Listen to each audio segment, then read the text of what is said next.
अकारण कारण करुण वरुणालय भगवत वांछ कल्पतरु तड़िधुतिवृंद का पीताम्बरधारी श्री कृष्णचंद्र भगवान का चरण कमल में कोटि से नमन गर्दै श्रद्धेय भक्तवृन्द आज पनि मैले हजुरहरूको सामुमा एउटा भिडियो लिएर उपस्थित भइसकेको छु। हामीहरूले सुन्ने गर्छौं प्राय जस्तो गरेर कि मलाई धेरै रिस उठ्छ भन्ने गर्छौं, साह्रै रिस उठ्छ भन्छौं। यो क्रोध भन्ने शब्द जो छ यो हाम्रो सबैभन्दा ठुलो शत्रु हो। कि जब हामीसँग क्रोध रहन्छ त्यस पछाडि झैझगडा आदि कार्यहरू हुन्छ अनि त्यसको प्रतिफल पनि साह्रै नराम्रो हुन्छ। त्यसै कारणले गर्दा क्रोधलाई हामीले हटाउनु पर्दछ। तर क्रोधलाई हटाउने कसरी, क्रोधलाई निष्फल बनाउने कसरी भन्दा सबैभन्दा पहिले हामीले हाम्रो जीवनलाई चिन्नु पर्दछ, बुझ्नु पर्दछ। किनभने हाम्रो यो जीवन त्यतिकै बनेको छैन। हाम्रो जीवन एउटा जीवन तयार हुनका लागि पूर्व जन्मको कर्म, पूर्व जन्म हामी कहाँ थियौं, के थियौं, कस्तो थियौं, त्यो प्रभाव, त्यो कर्मको प्रभावद्वारा पनि हाम्रो स्वभाव यहाँ आउँछ। विभिन्न प्रकारका जनावरहरू भयौं होला अनि नरक आदिका भोग गर्यौं, स्वर्ग आदिका भोगहरू गर्यौं र यी हाम्रा सबै कर्मको आधारमा त्यसको प्रभाव बन्न जान्छ। अनि प्रभाव बनिसकेपछि हाम्रो स्वभाव त्यही खालको नै हुन्छ। त्यो स्वभावलाई हामीले बुझ्नु पर्दछ। अनि कतिपयमा विशेष गरेर हामीलाई क्रोध रिस किन उठ्छ त भन्दाखेरि हामीले गरेको व्यवहार हाम्रो बुद्धि जस्तै अर्काको पनि होस् भन्ने हामी भावना राख्छौं। हाम्रो जस्तै सोच, मेरो जस्तै सोच उसको पनि हुनुपर्छ भन्ने जस्तो हाम्रो स्वभाव हुन्छ, व्यवहार हुन्छ। किन भन्नुहुन्छ भने हामीले सोच्ने गर्छौं त फलानाले यसो गर्नुपर्ने थियो, यो काम गर्नुपर्ने थियो, यसो गरेन, यो यसो गर्यो, यो यस्तो खालको भयो, यो त यस्तो खालको हुनुपर्थ्यो भनेर हामी सोच्दछौं। तर सबैभन्दा ठुलो कुरा के छ भन्नुहुन्छ भने हाम्रो बुद्धि, विवेक सबैको आफ्नै आफ्नै प्रकारको छ अनि स्वभाव पनि सबैको आफ्नै आफ्नै प्रकारको नै हुन्छ। अनि उसको विचारहरू विभिन्न जन्म कर्मका कारणले गर्दाखेरि उसको स्वभाव विचार फरक प्रकारको हुन्छ र हामीले भने जस्तो, हामीले सोचे जस्तो हुँदैन, उसले गर्दैन पनि। त्यसैले गर्दाखेरि हामीले यो विचार गरेर कि हामी भगवानका अंश हौं,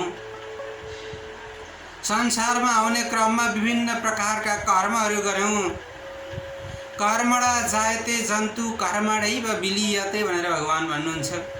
कर्मद्वारा नै व्यक्तिको जन्म हुन्छ र कर्मद्वारा नै व्यक्तिको अन्त्य पनि हुन्छ। त्यसै कारणले गर्दाखेरि हामीले सही कर्म गर्नुपर्दछ। भनिन्छ नि विनाश काले विपरीत बुद्धि। जब हामी विनाश हुन लाग्छौं त्यस पछाडि हाम्रो बुद्धि पनि विपरीत हुन लाग्दछ। दुर्योधनले भन्थ्यो अरे कि वास्तवमै मलाई त केही यस्तो गरौँ जस्तो लाग्दैन, तर मलाई भित्रबाट केले हराउँछ मलाई आफैलाई थाहा छैन भनेर दुर्योधनले भन्थ्यो। किनभने मेरो हातमा केही पनि छैन, मलाई हराउने अर्कै छ, त्यस्तै प्रकारले हामीलाई पनि हराउने अर्कै छ। कसैले हराउँछ भित्रबाट कि त यो गर भनेर, अनि हामी गर्छौं। किनभने हाम्रा ग्रहहरू त्यस्तै प्रकारका चलेका हुन्छन्। समय, परिस्थिति, पूर्वजन्मका कर्महरू विभिन्न प्रकारले गर्दा हाम्रो आफ्नै प्रकारका सञ्जाल बनेको हुन्छ। अनि सञ्जाल बनिसकेपछि हाम्रो बुद्धि पनि त्यस्तै आफ्नै प्रकारको नै बनेको हुन्छ। अनि हामी त्यही बुद्धिमा नै हिँड्न थाल्छौं र सबैजना मान्छेहरू यसरी नै आफ्नै बुद्धि, विवेक, विचारमा हिँड्ने भइसकेपछि एउटाको मत अर्कोमा मिल्दैन। कोही कस्तो कर्म लिएर आएको हुन्छ, कोही कस्तो कर्म लिएर आएको हुन्छ, आफ्नो आफ्नै कर्म हुन्छ, आफ्नै आफ्नै बुद्धि हुन्छ, आफ्नै आफ्नै विवेक हुन्छ। त त्यो अवस्थामा हामीले कहिल्यै पनि भन्न मिल्दैन कि यो चाहिँ मेरो बुद्धिमा हिँड्नु पर्थ्यो, अर्थात् यसले चाहिँ यसो गर्नु पर्थ्यो, यसो गरेन, यो फटा हो, यस्तो हो, उस्तो हो भनेर हामी गाली गलौजहरू गर्छौं। तर उसको जन्म कर्म त्यही नै हो। सबैभन्दा पहिले जन्म कर्मलाई बुझ्नु पर्दछ। गौतम बुद्ध त कसैले आएर गाली गर्दाखेरि पनि उहाँ हाँस्नुहुन्थ्यो। किन हाँस्नुहुन्थ्यो त? हाँस्नुको कारण के हो भन्दा हो यो त कस्तो जन्म लिएर आएछ, कस्तो बुद्धि रहेछ, कस्तो स्वभाव रहेछ, कस्तो खालको सोच भएको मान्छे रहेछ, यसले जन्म कर्महरू कस्ता कस्ता गरेको थियो होला र अहिले यस्तो भयो भनेर त्यसलाई देखेर गौतम बुद्ध हाँस्नुहुन्थ्यो। उसले गौतम बुद्धलाई गाली गर्दथ्यो। त्यस्तै प्रकारले हामीलाई पनि कसैले गाली गर्छन् भने सबैभन्दा पहिले हामीले त्यो बुझ्नुपर्ने जरुरत के छ भन्दा ऊ आफ्नै जन्म कर्ममा छ, उसको बुद्धि आफ्नै प्रकारको छ, त्यही प्रकारको सोच छ, त्यही प्रकारको बुद्धि छ अनि त्यही प्रकारको विवेक छ। ऊ आफ्नै बुद्धि विवेक र सोचबाट हिँडेको छ अनि हामीलाई दया आउनुपर्छ कि त्यो कस्तो बुद्धि, कस्तो सोच र कस्तो विचार भएको दयनीय व्यक्ति रहेछ। वास्तविकता त यो हो, तर उसले यो विषयलाई पनि यसरी व्याख्या गर्दो रहेछ, यसरी मूल्याङ्कन गर्दो रहेछ। कस्तो अचम्म होला भनेर हामीले मनमा सम्झिनुपर्छ अनि त्यो भित्र हामीलाई दया पलाउँछ। त मेरो विचार उसँग मिल्नुपर्छ, मैले भनेको उसले गर्नै पर्छ अनि मैले भनेको कुरा उसमा लागू हुनै पर्छ भनेर सोच्नु चाहिँ सबैभन्दा ठुलो मूर्खता हो। किनभने हाम्रो जन्म कर्म भनेको त्यस्तो छैन कि आफ्नै आफ्नै प्रकारको छ, आफ्नै आफ्नै स्वभावमा चल्छ सब संसार, आफ्नै आफ्नै विचारमा चल्छ, आफ्नै आफ्नै विवेकमा चल्छ। त्यसै कारणले गर्दा श्रद्धेय भक्तवृन्द हामीले यो विषयलाई विचार गर्नुपर्छ कि यो मेरो शत्रु हो, यो मेरो मित्र हो, यो यस्तो हो, यसले ममाथि यस्तो व्यवहार गर्छ भनेर कहिल्यै सोच्नु हुँदैन।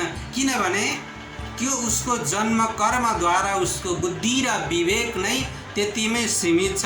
त्यो व्यक्तिदेखि त सबैभन्दा पहिले दया आउनुपर्छ।